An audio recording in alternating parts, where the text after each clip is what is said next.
Hello everyone, warm welcome to my channel learn and upturn.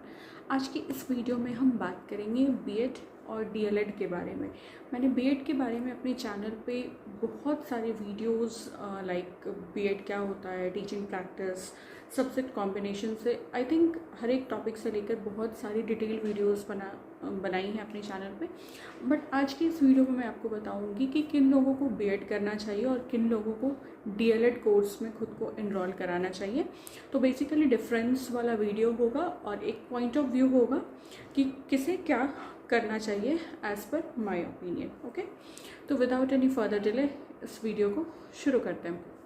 BEd में बहुत ज़्यादा detailed में नहीं बताऊंगी क्योंकि मैंने बीएड के बारे में बहुत कुछ बता रखा है। अगर आप देखना चाहते हैं तो प्लेलिस्ट मेरे चैनल में बीएड की प्लेलिस्ट बनी हुई है, वहाँ से आप चेकआउट कर सकते हैं। बीएड कोर्स क्या है, क्या क्वालिफिकेशंस है, बस ऊपर मैं कवर अप करूँगी। डीएलएड के बारे में हम लोग स्पेशली बात करेंगे, ठीक है। तो डीएलएड का पुराना नाम है BTC, that is basic training certificate, और उसी को हम डीएलएड भी कहते हैं, डिप्लोमा इन एलिमेंट्री एजुकेशन। जब हम एलिमेंट्री एजुकेशन की बात कर रहे हैं मतलब 1 to 5 क्लास 1 to 5 के जो टीचर्स होते हैं वो एलिमेंट्री टीचर्स होते हैं, और वहाँ जब बच्चों को शिक्षा दी जाती है, पढ़ाई जाती है, तो उसे हम एलिमेंट्री एजुकेशन या प्राइमरी एजुकेशन भी कहते हैं। तो मिनिमम क्वालिफिकेशन डीएलएड करने के लिए, डीएलएड जो डिप्लोमा है उसको करने के लिए मिनिमम क्वालिफिकेशन जो है वो 10+2 है। अगर आपने +2 कर रखा है तो आप डिप्लोमा कोर्स में अपने आप को इन्वॉल्व कर सकते हैं, डीएलएड कर सकते हैं।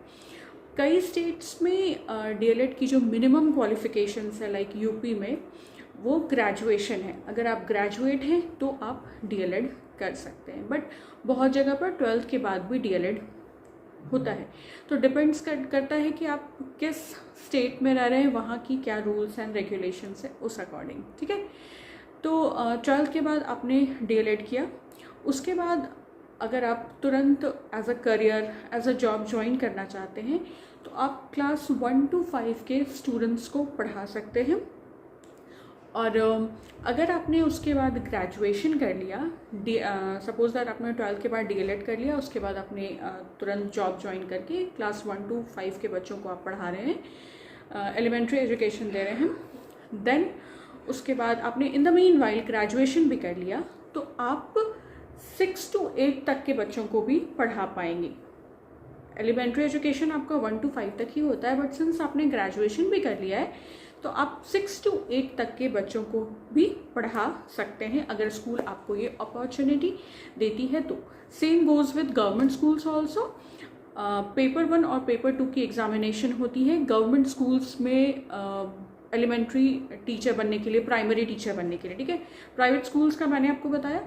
गवर्नमेंट स्कूल के लिए जैसा कि आपको पता है कि आपको एग्ज़ाम्स, कॉम्पिटिटिव एग्ज़ाम्स निकालने पड़ते हैं। तो अगर आपने पेपर 1 फिल किया, वो क्वालिफाई किया, तो आप 1 to 5 क्लास तक के बच्चों को पढ़ा सकते हैं। और अगर आप ग्रेजुएट हैं और आपने पेपर 2 भी फिल किया है तो आप 6 to 8 तक के बच्चों को भी पढ़ा सकते हैं, ठीक है। तो डीएलएड की जो लिमिटेशन है, डीएलएड के बाद जो आपका पढ़ाने का लिमिटेशन है वो क्लास 8 तक रुक जाता है। आप 9 से लेकर 12 तक के बच्चों को नहीं पढ़ा सकते हैं अगर आप डीएलएड हैं ग्रेजुएशन के साथ भी तो, ठीक है। ये हो जाता है डीएलएड का एक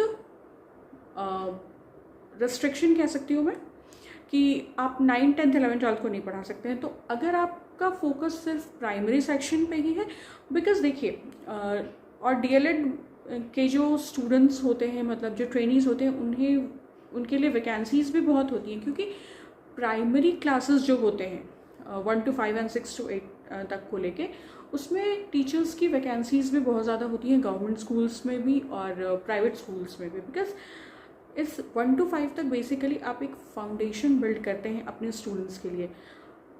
स्टैंडर्ड 5 के बाद तो ये रहता है कि स्टूडेंट्स का एक बेसिक नॉलेज है, उसमें आपको ऐड ऑन करना है, ब्रशअप करना है। बट जो बहुत छोटे बच्चे होते हैं उनको आपको स्टार्टिंग में कोर्स से सिखाना पड़ता है। लाइक फॉर एग्जांपल अगर बच्चों को अल्फ़ाबेट पता है तो आप वर्ड्स बनाना उस अल्फ़ाबेट से सिखा सकते हैं।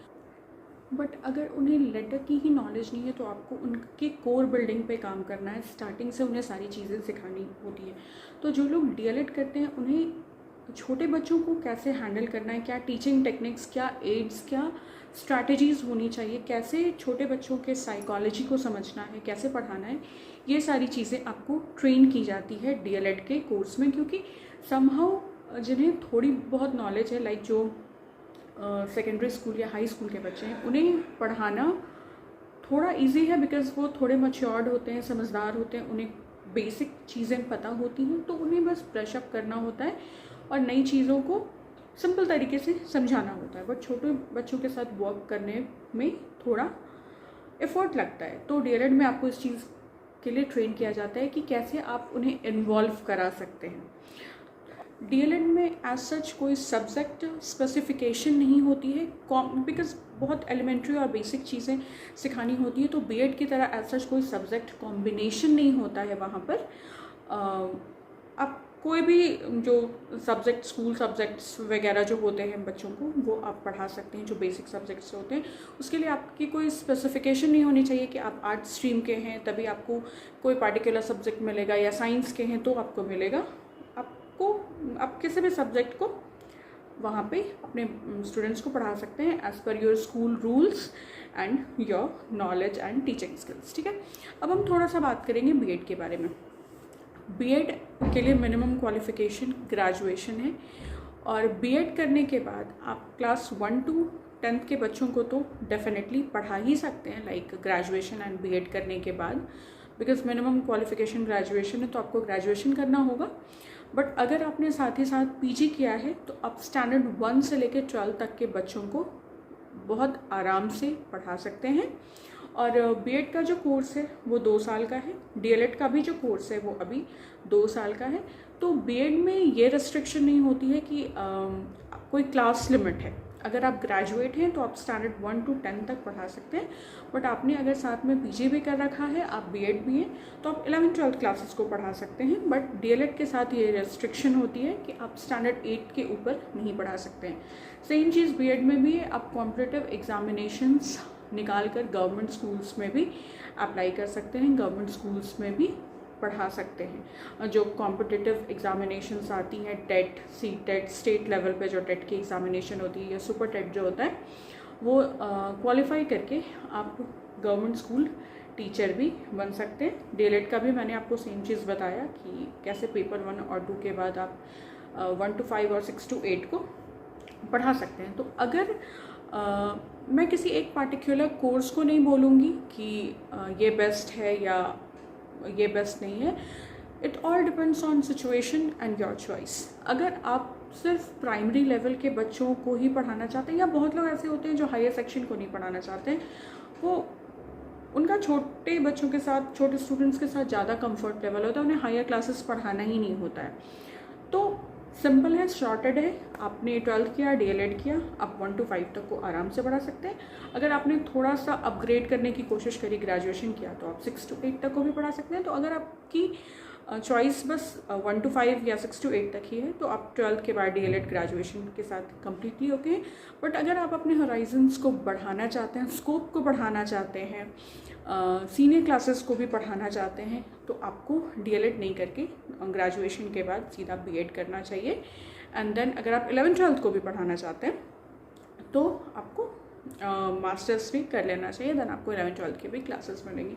तो it all depends on you कि आपको किस क्लास को पढ़ाना है, कितनी क्वालिफ़िकेशंस आपको और अपनी इंक्रीज़ करनी है ताकि आपका स्कोप जो है वो भी बढ़े, इंक्रीमेंट भी हो सैलरी में।